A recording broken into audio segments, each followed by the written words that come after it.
السلام عليكم ورحمة الله وبركاته. مرحبا بكم في قناتكم قناة إيمان أم أميرة. اليوم إن شاء الله وصفة جديدة. كنتمنى تشوفوا هذا الفيديو نتوما بأحسن الأحوال وبصحة جيدة إن شاء الله.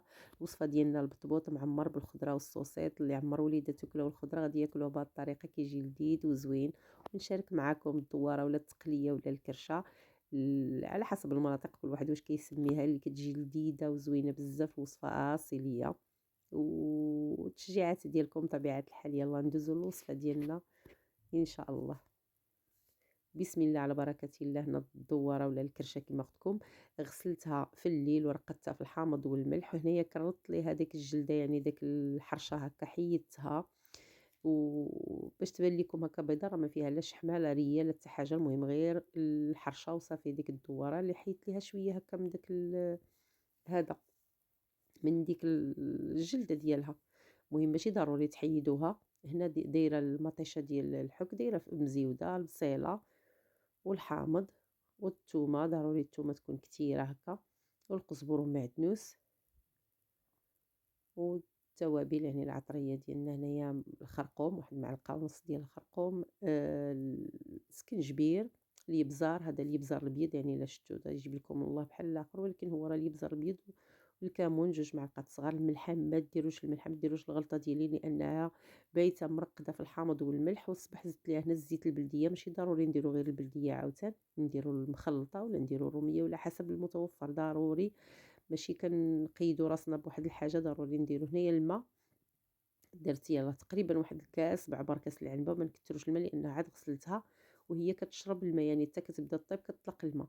هنا شعلت عليها وخليتها كطيب، ما كنقليهاش هكا، كنبقى نقلي غير كنبلع عليها وكنبقى نهز في ديك الكوكوط هكا، كنحركها حتى يتجانسوا هكا المقادير، كتشرب القامه ديالها مزيان. وهنا نعاود نحركها ونبلع عليها ونخليها تكمل الطياب ديالها. يعني كانت ناقص الماء، غادي نزيدو الماء الكافي فاش طيب لينا، ولكن انا هاد الكوكوط ما كتشربش الماء، يعني الا بغيت نشربها ضروري خصني نحلها ونخليها هكا كتقلى ولا كتشحر، يعني ما كتشربليش الماء. صافي هنا دويمه ديال الثومه ودويمه ديال الزعفران شعره، وصافي غادي نبلع عليها ونخليها تكمل الطياب ديالها على عافيه مهيله. ما نخليهاش هنا غير باش كنشحرها، العافيه مجهده غادي نقلها ونخلي لها العافيه اللي تكون مهيله، يعني ما تكونش العافيه مجهده. صافي نبلع عليها ونخليها وندوزو نعجنو بطيبطات باش غادي ناكلوها ان شاء الله بحول الله. وهنايا غادي ندوزو نديرو الدقيق، ضروري نديرو الفينو. هنا استعملت الفينو على حسب المتوفر، يعني الا عندنا الدقيق ديال الزرع غنديروه بالزرع، عندنا الفينو غنديرو بالفينو. انا حيت غنعمرهم الوليدات عزيز عليهم ديك الخبيز تجي بيضه، يعني واخا هي صحيه الخبز ديال الدقيق الكامل بنخالته بهذا، لان غنعمرهم الوليدات ما كياكلوش الدواره، الا كانوا كياكلوا كلشي غنعجنوا بطيبطات عاديين باش ناكلوا الدواره ديالنا. صافي هنا درت 2 زلايف هكاك د الفينو وزلافه ديال الفورص. وهنايا الخميره، واش هاد الخميره بقات عندكم ولا لا؟ المهم انا وريتها لكم، ما بقاتش حدا هكا. الحوانت اللي حدا الدار وديك الشيء ما كتكونش فيهم. معلقه ديال الخميره هكاك بومبي، ومعلقه ديال العسل، ومعلقه ديال الملحه. صافي العجينه راكم عارفين. صافي الماء سخون بهاد الوقيته هادي خصو يكون شويه فايت الدفايه لانه الجو بارد، باش الخبز كتخمر لينا دغيا. وهاد الخميره هادي كتخمر الخبز، انا كنلاحظها كتخمر احسن من ديك الخميره الناشفه الحبيبات. صافي كنعجنو. العجينه ديالي ساهله المعتاده من بدايه القناه ديالي، وانا كنشارك معكم هاد العجينه هادي، يعني ما عجينه غير بيد واحد وتبارك الله كيجي لا الخبز لا البطبوط لا الخبيز المقيله لا كلشي مسمن، كلشي كنعجن غير هكا وتبارك الله كيجي الخبز مفشفش، كيجي كلشي زوين. يعني راه مشاركها معكم يمكن هذه 9 سنوات ولا ملي فتحت القناه وانا كنشارك معكم هاد الطريقه هذه. هنا كنجمع بقطيره الزيت كما شفتوا، واحد شويه ديال الزيت هكا كنعجن به في الاخر، كندهن به ونخليها ترتاح ونجمع الجمعه المعتاده كما تعودتوا عليها. صافي غنجمعها ونخليها تختمر مزيان، وعاد نقطعوها ونقرصوها. هنا غيبان لكم دغيا دغيا خمرات دغيا دارت، ولكن ما هاد الخميره هذه كما قلت لكم كتخمر دغيا دغيا، يعني واحد 15 دقيقه ولا 10 دقائق كتلقى تبارك الله العجينه صافي نفخات. صافي جمعت هذيك الجمعه هكا كنفشوها شي شويه من داك لي غاز اللي فيها صافي، من الخميره اللي فيها، ونبداو كنقرصوا كنقطعوا وكنجمعوا البطيبطاس ديالنا. نتوما كتقطعوهم على حسبكم، بغيتو هكا بحال قد بيضه، بغيتو كبر بغيتو صغار، انا نتوما شفتوا يعني بالحجم اللي درت انا. وإلا كان غير الماكله غير باش ناكلو بهم ندوزو بهم هكا الماكل اللحام ولا الطاجين ولا اي حاجه، نديروهم كبار شويه، ما نحاولوش نديروهم صغار. ندير بطيبطات كبار، هادو المعمرين كيجيو صغار قد ما كانوا صغار كيكونوا مزيونين. صافي هنايا كملتهم كاملين، غادي نخليهم يخمروا واحد شويه، يلا كيما قلت لكم واحد على ما نجمع بلاصتي وهذا طاطا هكا. وندير المقله ديالي تسخن، المقله ثقيله نديرها تسخن ونبدا كنطيب. صافي هنايا كنبدا نهز غير باليد هكا كيجيو ساهلين. هاد البطبوط الصغير واخا هكا المبتدئات ما كيعرفوش يهزوا داك الخبز هكا من الارض، باش من هكا من البلاصه اللي مقرصين فيها كيهزوه كيجي ساهل. صافي حنا كنبداو نخليوه كيطيب، المقله ضروري تكون سخونه، وحنا كنضيف نديرو فيها البطيبطات ديالنا وكنقلبوهم. غير كنقلبوهم تبارك الله كيبداو يتنفخوا هكا وكيطلعوا كيجيو بومبي هكا عاليين تبارك الله، وكيتفرقوا يعني من الداخل كتلقاهم مفروقين وحده الفوق حدا لتحت.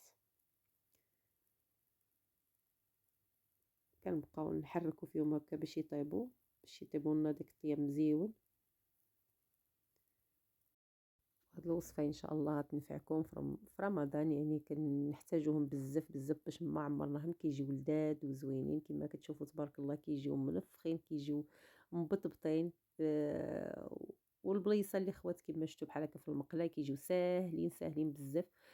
البلاصه اللي خوات كنعمروها، وها نتوما كتشوفوا ما شاء الله كيجيو يعني مفروقين ومقطنين تبارك الله رطيطبين. واخا كتخليهم في الكونجيلاتور هكا كتحتاجهم وقتاش ما احتاجتهم جبدهم واستعملهم كيجيو رطيطبين. صافي هنايا البطبوط ديالنا وجد، ندوزو نصايبو التعميره باش غادي نعمروه. نتوما على حسب المتوفر، انا صايبته بالخضيره اللي كانت باقا عندي في الثلاجه، كنصايبو بها هنا شويه الصوصيط شويه خيزو مطيشه بصيله قزبر ومعدنوس، الفلفله الحمراء والخضراء مطيشه. مهم نتوما على حسب الخضره اللي عندكم، ولكن غير ديروا الخضره ما كتجيش باينه، يعني ما كيجيش باين شنو فيهم. واخا الوليدات كما قلت لكم ما كياكلوش الخضره كديروها كيجيو مزيانين. هنا خديت شويه ديال الزيت البلديه اللي درت البصله، وهنا زيت الزيت البلديه ودرت فيها عاوتاني ديك الصوصيط هكا كيتقلى.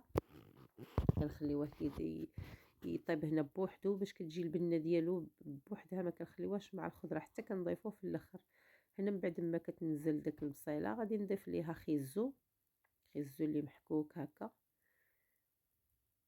وداك الصوصيط عاوتاني كنبقى نشحر فيه هو هكا كيطيب وانا كنقلبو ضروري.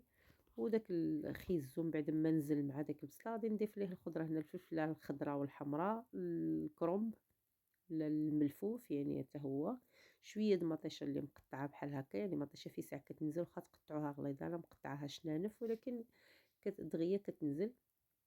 هنا واحد دويمه ديال الزعفران ودويمه ديال الثومه،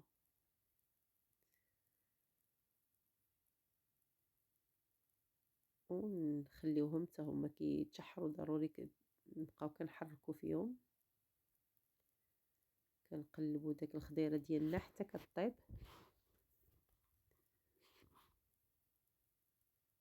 شويه ديال الابزار ومليحه ضروري، شويه ديال هذا واحد دويمه ديال الحوت ولا ديال الدجاج ولا ديال ما بغيتو. المهم نتوما كيبقى لكم اختيار، الا بغيتو ديروها ما بغيتوش ما ديروهاش. انا درت ديال الحوت لان الوليدات كيعجبهم البنه ديال الحوت. داك الصوصيط كنقطعو قطع صغيره بحال هكا،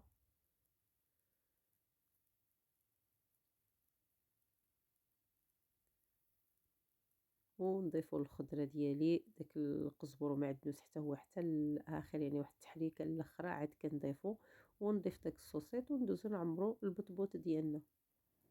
كنقول لكم هذه التعميره اللي استعملت على حسب اللي عندي في الدار، واللي عندكم نتوما يمكن لكم طريفات ديال الدجاج الكفته بالمايونيز والحاجة الباردة، يعني هذا بالطون والبطاطا، وهذا مهم باش ما بغيتو كنعمروهم. التعميرات كيبقى لكم الاختيار على حسب المتوفر.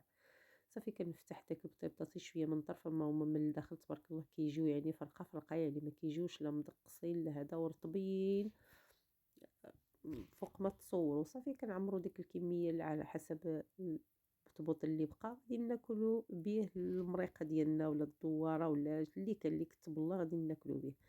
صافي الشكل النهائي هو هذا. عمرتهم الوليدات غادي ياكلوهم، وانا غادي ناكل الكرشه ولا التقليه ديالي.